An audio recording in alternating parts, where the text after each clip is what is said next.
I'm coming to the Carter Center to pay my respect to President Carter. Just to lay a hard hat in honor of President Carter. Just some flowers, some fresh flowers. I saw somebody leave a bag of peanuts and I said, oh my God, that's so true. That's him. I brought a big bag of peanuts and a bouquet of flowers because President Carter cut his teeth as a peanut farmer. And so by delivering that big bag of peanuts you see over there, I felt like I was honoring his legacy. It's a good chance to celebrate a remarkable life, and I share his faith, and I like to believe he's now at home and reunited with his beloved Rosalind. I've seen his family from time to time, and we've come to the library many times too. But my one experience that I had up close and personal was on a Delta flight, and he was true to himself. He came back and shook hands with everybody on that plane. And just, these people were thrilled. They all stood up in his presence. And I just couldn't get over that, that he was a world figure. Even though his heart would always be in Plains, he was a world figure. He did so much in the country, the world. He touched so many lives. What would be your message to President Carter if you could tell him something? Oh, wow. It would be thank you. Thank you. Thank you. Thank you for modeling what faith in action looks like. It wasn't words, it was deeds for him. For being a role model, for being a hero, for being a friend, and thank you for showing the world what a life of service can look like. He was somebody who wanted to do his best, and he wanted all of us to do our best. And so I would just say thank you. For being the humanitarian that you were. Always kind. You can tell you're getting choked up. Yeah, because he was always nice. And you don't see that very much anymore. We love you, President Carter. You inspire us to do more. I love you, President Carter. I really do. My very first cartoon I drew in high school got me sent to the principal's office. It's a career Marshal Ramsey pictured since he was a kid. We had Nixon, we had Ford, we had Jimmy Carter, who was our governor. We had, him running for president. That was so exciting for me as a little kid. Which is when Marshall says President Jimmy Carter He always had the big teeth. Sparked his love for politics and his decision to become an editorial cartoonist. Which was the weirdest thing an 8-year-old could possibly say to his dad. Marshall was born and raised in Georgia and worked in Marietta. And I tell you what, I'm home right now. This is kind of cool.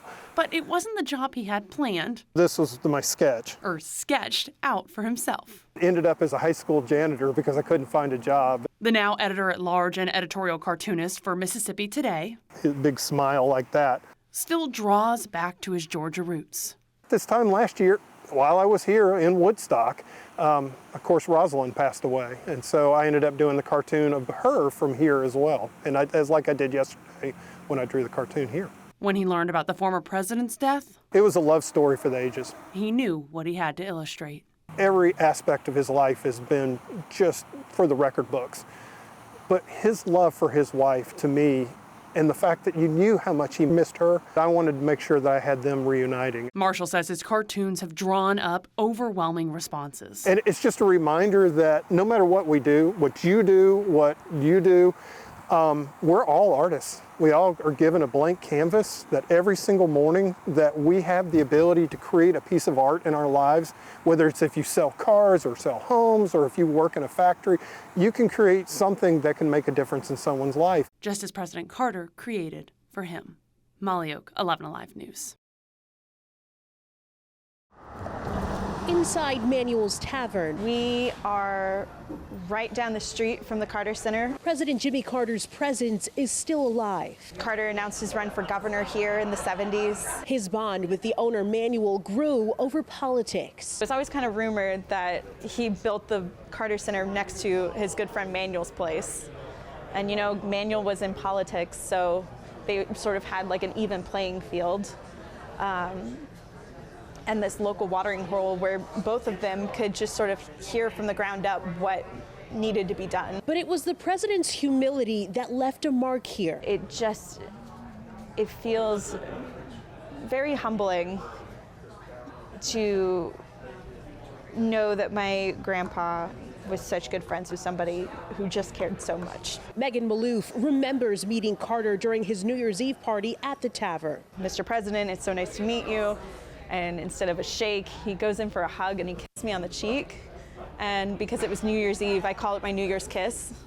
It was really cute. That's just who he was. This humble peanut farmer turned president and world icon made everyone feel special. He's just a nice reminder for kindness and humanity, putting other people before yourself in so many different facets. And I think it'll be a long time till we can see something like that.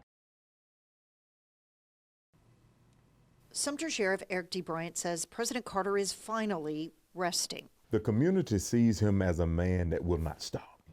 He keeps going. So now the mood in the community, when you hear people talking, he is at rest now. But Bryant considers it an honor that right now he is busier than ever. I want to make sure every single thing is perfect. I want to make sure that, the patrol car is parked perfect. I want to make sure that the uniform fits me just the way I want it to fit. And Bryant says it's not just his uniform. He has been traveling the motorcade route, making sure the grass is watered and the streets are clean. Sheriff Bryant says this small community is used to a national spotlight and has been working with crowds of Carter fans long before his funeral. Oh my gosh, Maranatha. Maranatha Baptist Church in Plains. Bryant says Mr. Carter's Bible studies only grew as he got older. Always, people, always, every Sunday, that was a detail. It's a detail Bryant worked as a young deputy. Now sheriff, he will be part of the motorcade that escorts the president from Americus to Atlanta. In Americus, Rebecca Lindstrom, 11 Alive News. In 1973, then-Governor Jimmy Carter established Georgia's Film Office, which attracted more than 550 major film projects by 2007. The industry now adds $4 billion each year to the state's economy. Governor Carter also supported the construction of the Georgia World Congress Center. The ever-growing campus has hosted the Olympics, Super Bowl, trade shows, and more. I, Jimmy Carter, do solemnly swear. As president, Carter worked to protect the beauty of his home state.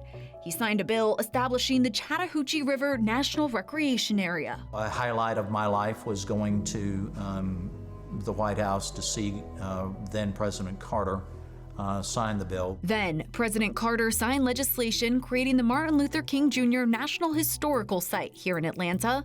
Now a national park, it allows generations of visitors to explore MLK's roots, visit his birth home, and the church where he changed the world. Across the street, Carter raised $3.5 million to build the King Center for Nonviolent Social Change, in addition to creating a center of his own to promote freedom, democracy, and health around the world. God gives us a capacity for choice. We can choose to alleviate suffering. We can choose to work together for peace. We can make these changes. And we must.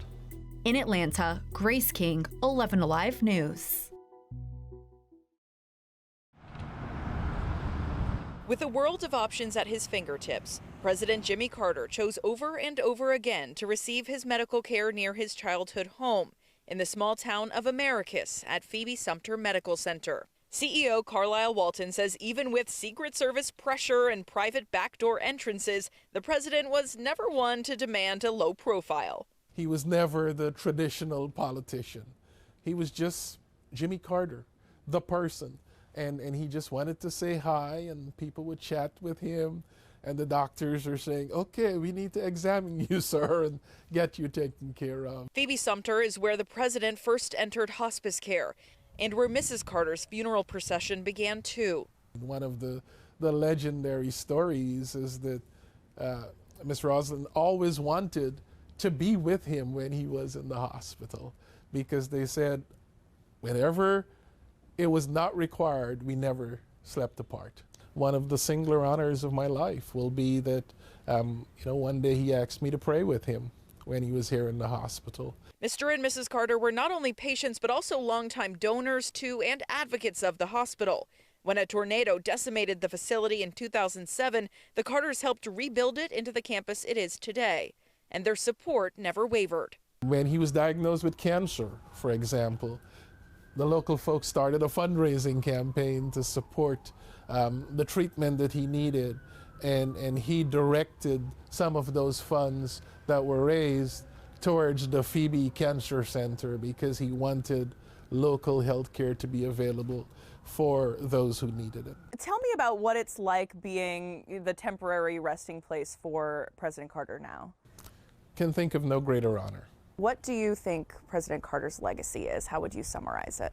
For me, a life well lived, an inspiration.